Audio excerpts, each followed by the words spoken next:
Imagine, if you will, you're at a family gathering when your tenant reaches out to you saying that the refrigerator is not working and wants it repaired or replaced ASAP. You hang up the phone and pause for a minute. Your wife, who is very practical, tells you to go ahead and get it taken care of, while she starts to Google appliance repair people. But then your uncle, who owns a lot of property, jumps in to say that appliances are personal property and he would have the tenants arrange and pay for it. Who should you listen to, your wife or your uncle? As a general rule, you should probably listen to your wife over your uncle. Divorce is more expensive than a refrigerator. But this is about real estate, not marriage advice. I'll explain.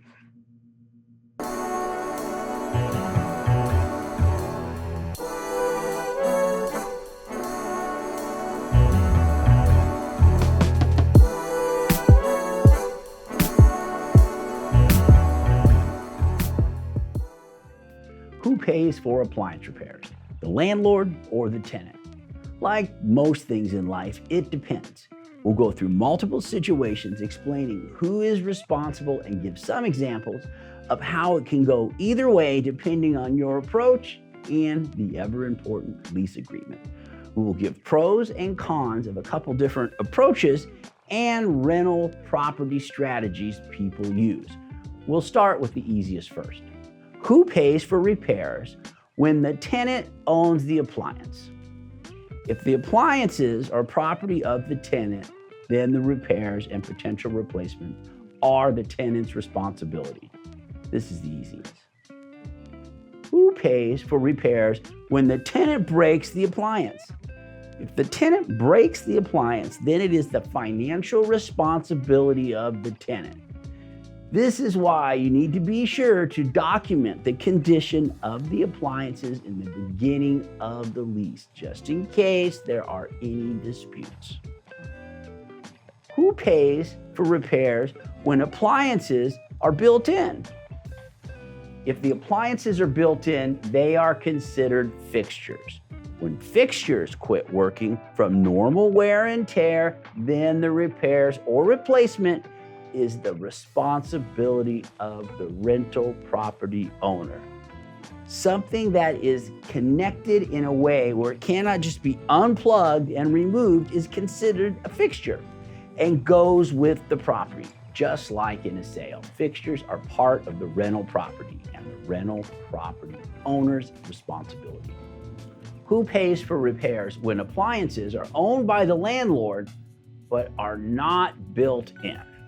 In most cases, if the appliances were included in the lease, it is the rental property owner's responsibility to repair and replace them when needed. When the tenant moves out, the appliances stay as they are the property of the owner. There is an alternative to this that some landlords use, but there are a lot of variables that need to be taken into consideration. Although not required, more and more rental property owners are making the business decision to provide basic appliances like stoves and refrigerators.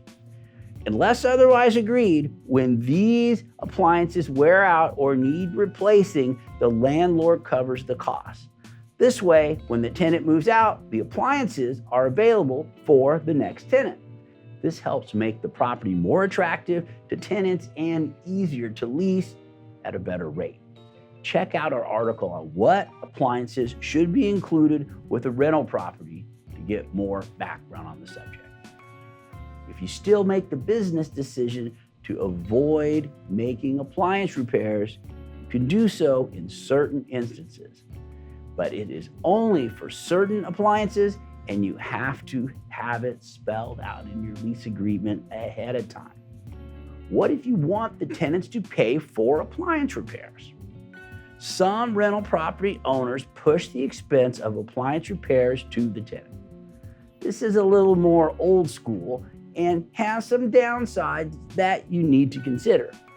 If you do, you have to be careful to have things spelled out in your rental agreement, and the appliances need to be personal property, not fixtures. The California Association of Realtors lease agreement has a section that reads, "The following items of personal property are included in the premises without warranty, and housing provider will not maintain, repair, or replace them." After that, there's a place where you can list the appliances.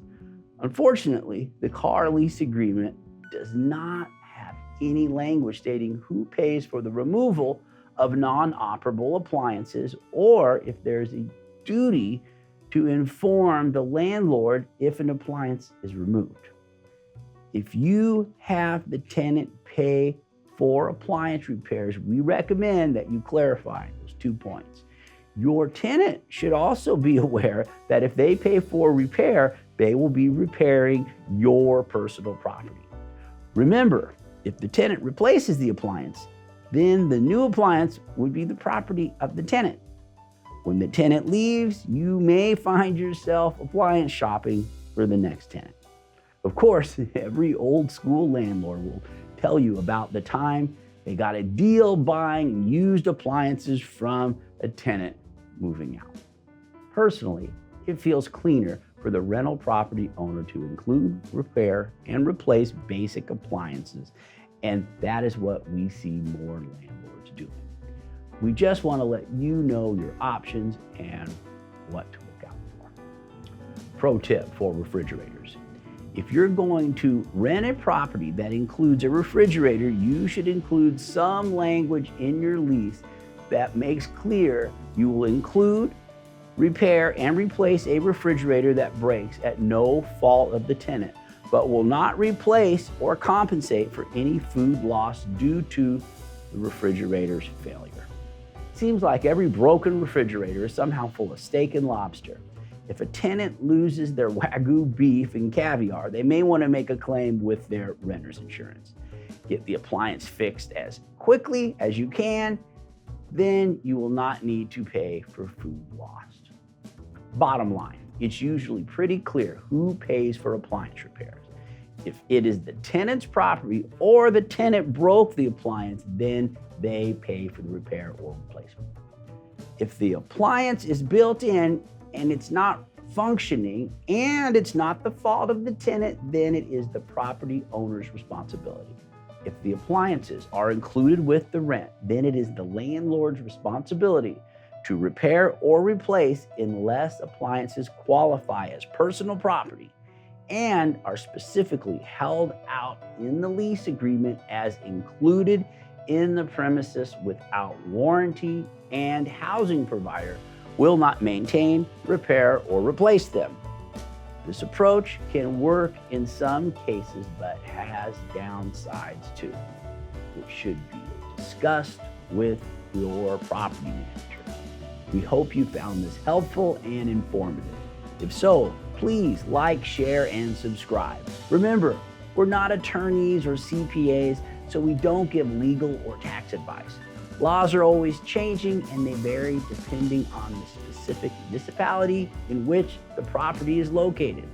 For legal advice, please consult a real estate attorney familiar with the laws of your area. For real estate advice, if you're looking for a reliable property management company or real estate broker in Long Beach, Los Angeles, or Orange County, California, or just considering it and have a few questions about real estate, contact the Mike Dunphy Group today. We're happy to help.